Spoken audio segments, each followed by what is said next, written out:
Let's now speak with the Hampshire Police and Crime Commissioner and also for the Isle of Wight, and it's Donna Jones. Donna Jones, welcome to the show. Always a pleasure to have your company. Donna, I understand you were at this speech and I understand you were somewhat shocked by what seems to me an absurd thing to say. Well, yes, Martin, good afternoon. I have been actually at the National Policing Conference. It happens once a year. It's been in Westminster for the last 2 days, and we had the Home Secretary speak to us just an hour and a half ago as well. And yes, the comments were made yesterday, and I have to say that, you know, those comments don't reflect the position of all police and crime commissioners, and I particularly am one of them who actually do welcome people using our national flag, of enjoying it, embracing it. And I remember about 6 weeks ago getting up on a Sunday morning, going out in my car and getting to the bottom of my road and seeing all the Union Jacks along the road and thinking how splendid they looked.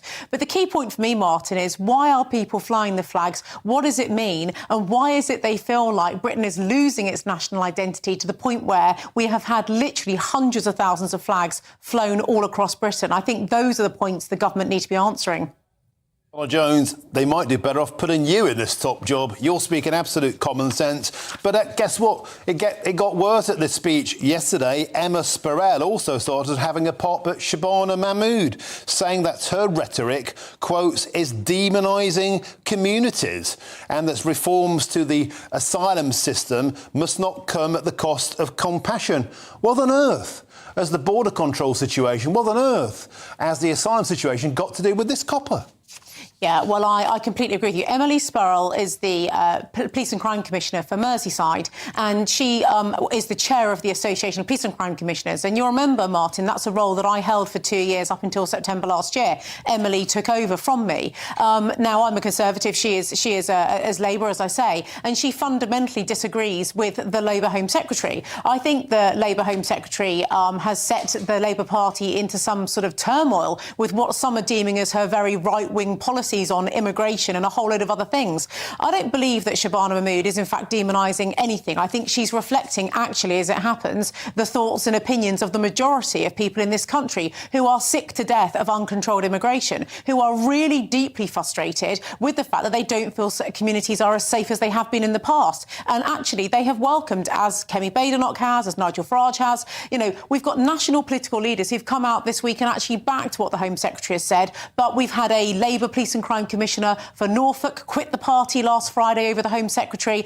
It seems that Shabana Mahmood is making quite an impact in the Home Office and certainly setting a number of hairs running within the Labour Party. How long will she last? Will she last longer than Keir Starmer? I guess those are the questions. Well, Donna Jones, the policing oath used to be police without fear or favour. I put it to you, if you're banging on about flags being intimidating, if you're wading in about asylum process and border control and immigration policy, that's not policing without fear or favour, it's taking a side. It's not a copper's job to take a side, it's a copper's job to apply the law without politics. I put it to you, if somebody's intimidated here, it's Emily Sparrell, and she should perhaps do one.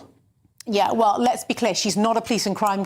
She's not a police officer. She is an elected police and crime commissioner. She's a Labour politician voicing her Labour view, I guess, on behalf of the people that she represents. The key point for me is that is her opinion. It's not the opinion of all police and crime commissioners. Now, my point around this is these flags signify an issue in this country. They signify an issue of a breakdown of community cohesion. They signal people who have lived in this country all their lives feeling like we're losing our identity. And that's why the British flag is being used in a way to embrace and say, we're British, we should be proud of that. And that is one of the key things that I think the flags have been representing. That is what the government should be looking at. Why are people flying the flags? The protests are still going on post Southport last year. In my own patch, Hampshire in the Isle of Wight, we've spent over £250,000 on protests alone in the month of August, just on policing protests. That's how much I've had to spend out of my budget. So it is about what this signifies. The government are in significant pain. Community cohesion is breaking down. Communities are very divided. And the ultimate reason why a lot of these things are happening is because of the uncontrolled immigration into this country and what that signifies. And that's what the Home Secretary needs to be addressing people about.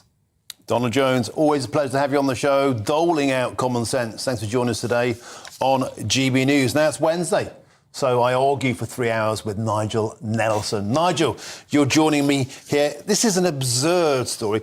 Emily Spurrell, the chairwoman of the Association of Police and Crime Commissioners, has got no remit, no point to bang on about being intimidated by St George's flags and to start droning on about immigration policies. Nothing to do with her. Well, she's a politician. So in that sense, yes, it is. I mean, I think that Donna made the point that police and crime commissioners are not police officers. What they are is elected political role holders. One of the reasons why it's being abolished, because, in fact, what do they do, really? So in this particular case, what Emily Spurrell was doing was expressing an opinion. She says that she finds flags divisive and intimidating. Whether it's tough or not, that is a police issue. In the event that flags do cause division and intimidation, the police will obviously get involved in that.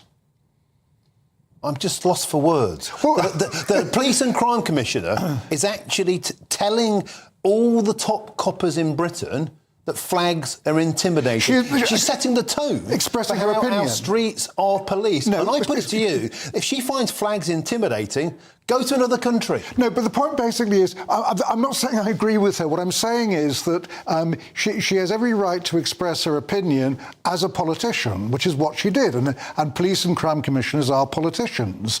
So it also has a knock-on effect on the police, because if there is trouble because of flags, the division and intimidation that Emily Spurrell is talking about, the police will have to deal with it. So the two things are connected. I wonder but if she it's feels a political intimidated view. by the Palestinian flag. I bet she doesn't. I wonder if she feels intimidated by pride flags. I bet she doesn't. Well, they're specifically and deliberately, once again, choosing the national flag to get intimidated about. It's pathetic. Well, I don't know whether she's intimidated by Palestinian flags, Ukrainian flags, whatever flags, but she is making a point that, in her view, putting up flags, the Union Jack and the St George's flag, is a divisive statement. Now, we've had people in the studio that you and I have talked to who've been putting flags up, and they talk about unity. They're doing it for the unity of Britain and being proud of Britain. That's great. But other people have different views. I mean, maybe that they have been causing division in Merseyside, where she is the Police and Crime Commissioner. I don't know. But she is free to express that view, and it does have a knock-on effect to policing. OK, Nigel Nelson, we'll have to agree to disagree. It's only 25 to 4. It's going to be a beautiful day. Thank you very much, Nigel Nelson.